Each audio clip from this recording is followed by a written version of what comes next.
Quels sont ces produits d'assurance? Ces produits financiers, ces produits de couverture viagère ou de couverture accident, les trois types d'actuariat, bien, ils vont vous permettre d'emprunter de l'argent et vous en avez besoin.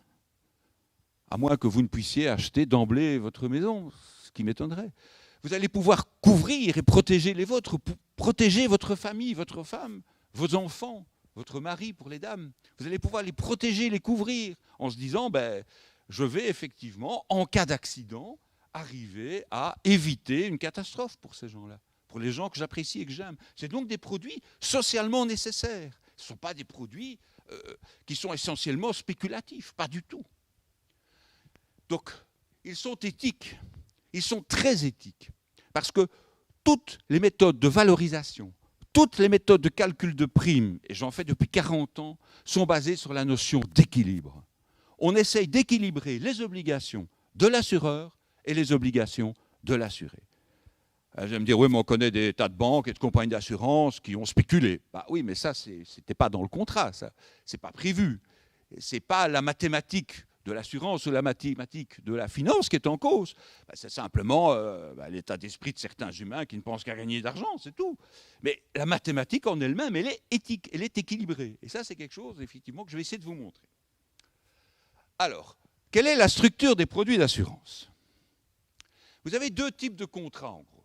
Vous avez des contrats à très très long terme, qui sont en gros les couvertures d'assurance vie. On appelle tout assurance vie, même quand on couvre le risque de décès, ce qui prouve que les actuaires sont optimistes. C'est assez sympathique de se dire, ben, c'est un produit d'assurance vie. Oui, mais on couvre ton décès. Oui, mais... Alors, ça, c'est fondamental. Si vous contractez un emprunt, ben, vous vous protégez contre le non-remboursement et vous protégez les gens qui vous sont chers. Et puis, vous avez tous les contrats à très court terme, c'est tous les contrats accidents.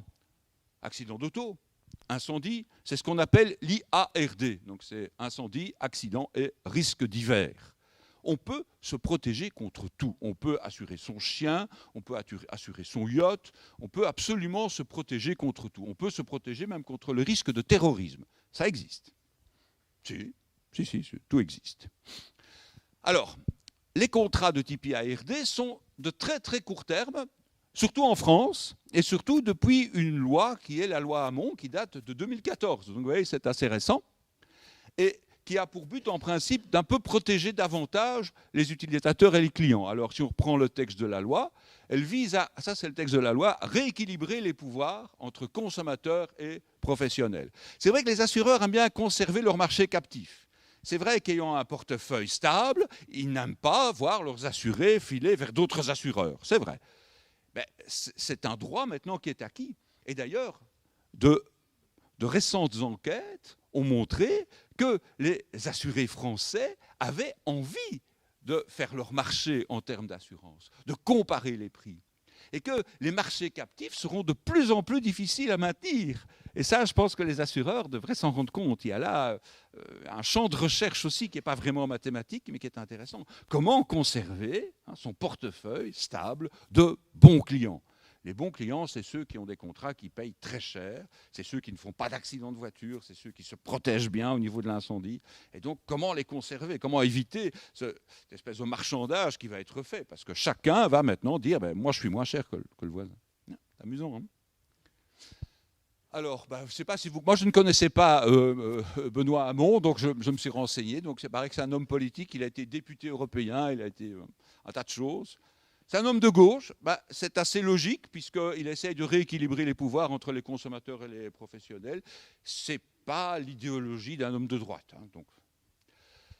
On va commencer par regarder quels sont les produits longs, qui sont essentiellement des produits d'épargne ou des produits d'assurance vie. J'appelle vie couverture d'essai et couverture vie. Alors c'est des produits très longs. Hein. Bah, si vous achetez une maison, bah, vous allez emprunter sur 15, 20, 30 ou même 35 ans, ça dépend de l'endroit où vous habitez. J'ai remarqué que vous étiez relativement privilégié, parce que l'immobilier n'est pas trop cher dans la région. Et ça, c'est chouette pour vous. Parce que moi, mes enfants habitent Bruxelles, et ici, j'ai remarqué qu'on était aux environs de 1 000 € le mètre carré pour les appartements. À Bruxelles, c'est 3 000. À Paris, c'est 10 000. Waouh! Donc, c'est pas mal pour vous. Vous avez de la chance, profitez-en. Produits d'épargne et produits d'assurance vie. Assurance vie, donc, éventuellement des produits d'épargne, parce que les assurances vie peuvent être des capitaux différés que vous ne touchez qu'en cas de vie. Ce sont des épargnes un peu particulières qu'on va voir tout à l'heure. Lorsque je regarde un produit d'assurance vie, que ce soit un contrat d'essai ou vie, c'est la même chose. Ben, le client il va payer des primes régulièrement. Le client va commencer par payer une prime à la signature du contrat, donc ce flux financier est sûr, et puis il va payer une succession de primes pendant 15, 20, 25 ou même 30 ans. Et que va payer l'assureur? Ben, ça dépend du type de contrat. Vous avez des couvertures temporaires d'essai. Alors si vous décédez, ben, l'assureur paye. Si vous survivez, l'assureur ne paye pas. Vous avez des contrats qui sont des contrats de capitaux différés. Si vous survivez, l'assureur paye. Si vous décédez, l'assureur ne paye pas. Et dans ce cas, assez curieusement, le fait que l'assuré survive s'appelle un sinistre. Oui, puisque l'assureur doit payer. Alors pour lui, c'est un sinistre, évidemment. C'est assez amusant. Hein. Alors, certitude et incertitude des flux. Qu'est-ce que vous connaissez exactement quand on lance le contrat? Ben, vous connaissez la première prime. Vous êtes sûr de la toucher. Elle est payable au début du contrat. Et les primes suivantes? Ben, les primes suivantes ne sont payables que si votre assuré est en vie. Et vous n'allez les payer que si vous continuez à vivre. Donc, il n'est pas certain que vous allez payer les 25 ou 30 primes d'assurance qu'on vous demande. Vous n'allez peut-être en payer que 10, 15. Je vous souhaite de payer les 30 ou 35. Donc, première prime, premier flux financier, d'échéance connue et sûre. Prime suivante, d'échéance connue, tous les ans généralement, mais incertaine. Et au niveau de l'assureur, ben là, tout est incertain. Il sait qu'il va toucher une prime, il ne sait pas s'il va toucher les suivantes, il ne sait pas s'il va devoir payer ou pas payer. Ça dépend du contrat et ça dépend de la survie ou de la non-survie du client. Et en cas d'une temporaire décès, il ne sait pas quand il va devoir payer. Il va devoir payer au moment du décès du client. Et si vous avez une décès-vie entière, donc on vous couvre sur le risque de décès jusqu'à votre mort, l'assureur est certain de payer, il sait ce qu'il va payer, mais il ne sait pas quand. Ce n'est pas si simple. Hein. Vous avez un tas de flux financiers connus, mais d'échéance incertaine ou même inconnue. C'est pas mal. Hein. Il faut donc étudier ça. Des successions de flux financiers, déterministes ou aléatoires, d'échéances, déterministes ou aléatoires. Ah, ça devient déjà plus intéressant, ça. Donc, l'idée, c'est de développer des modèles qui sont à la fois financiers et probabilistes. C'est pas mal, pas mal. C'est pas mal. Regardons maintenant les produits courts. Ben, ça, c'est des produits du type incendie ou accident. Je vais prendre ces deux exemples-là, parce que ce sont les cas les plus courants. Vous allez tous couvrir votre maison contre le risque d'incendie, et vous allez tous couvrir votre véhicule contre le risque d'accident en responsabilité civile, c'est-à-dire les dégâts aux tiers.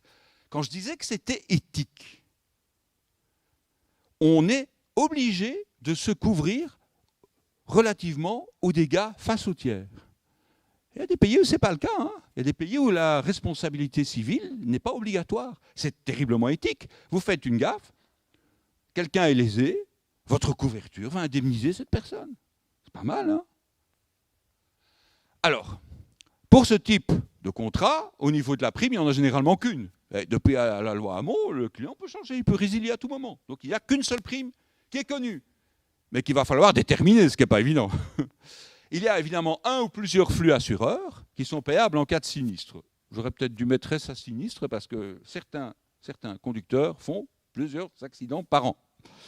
Donc c'est... Bah oui. On va tordre le cou à un tas de préjugés.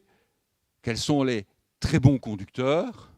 Ce sont les hommes ou les femmes? Ce sont les femmes, effectivement, qui sont nettement moins dangereuses que les hommes. Un peu plus d'accidents, mais nettement moins graves. Et quelle est la tranche dans laquelle on a les plus mauvais conducteurs? Les 18-25 ans. Je crois que vous en faites tous partie. Hein. Mais là où c'est un petit peu bizarre, c'est que les 18-25 ans, mal. Ces dames se comportent nettement mieux. Il y a d'autres choses. Les hommes et les femmes ne sont pas égaux. C'est ce qui est très, très, très clair. Alors, certitude et incertitude des flux. Ben, la prime, elle est connue. Donc, l'échéance est connue et la prime est connue. Incertitude sur les flux assureurs. L'assureur va-t-il payer? Il n'en sait rien. Oui, non. Une fois, plusieurs fois, il n'en sait rien. Quand? Il n'en sait rien. généralement, on ne se préoccupe pas dans ce type de contrat du moment d'échéance des flux, quoique certains sinistres se résolvent dans la durée. Tous les cas ne sont pas élémentaires. Un accident, qui est responsable? En général, les gens responsables ne l'admettent pas. Le rassureur va dire non, non, mais il y a peut-être des circonstances qui, et donc ça peut traîner. Certains règlements de sinistres peuvent s'étaler sur 5, 8, 10 ans. Mais à ce moment-là, l'assureur a l'argent, il va assurer la gestion de ses réserves. Et croyez-moi, il le fait bien. Il faut donc étudier, il faut étudier des événements qui sont généralement des événements rares. Oui, vous n'avez pas un accident de voiture tous les jours, heureusement. Hein. Votre maison ne brûle pas tous les ans, heureusement. Hein. Les avions ne crachent pas tous les jours non plus, hein, heureusement. Donc, ce sont des événements rares. Et donc, il faut penser comment étudier la probabilité des événements rares. C'est à l'encontre de nos habitudes, parce que la loi de probabilité qu'on utilise tout le temps, pour tout, et n'importe quoi souvent, c'est quelle loi? C'est la loi normale. Je ne pourrai jamais utiliser de loi normale dans ce cas-ci, parce que les événements sont rares. La loi normale, je peux l'utiliser quand j'ai des événements qui sont suffisamment complexes que pour être la résultante d'un grand nombre de causes indépendantes, grand nombre, indépendantes, je n'aurai jamais de grand nombre. Et donc la loi normale qu'on utilise à tort et à travers, elle ne va jamais pouvoir être utilisée. On va devoir faire autre chose.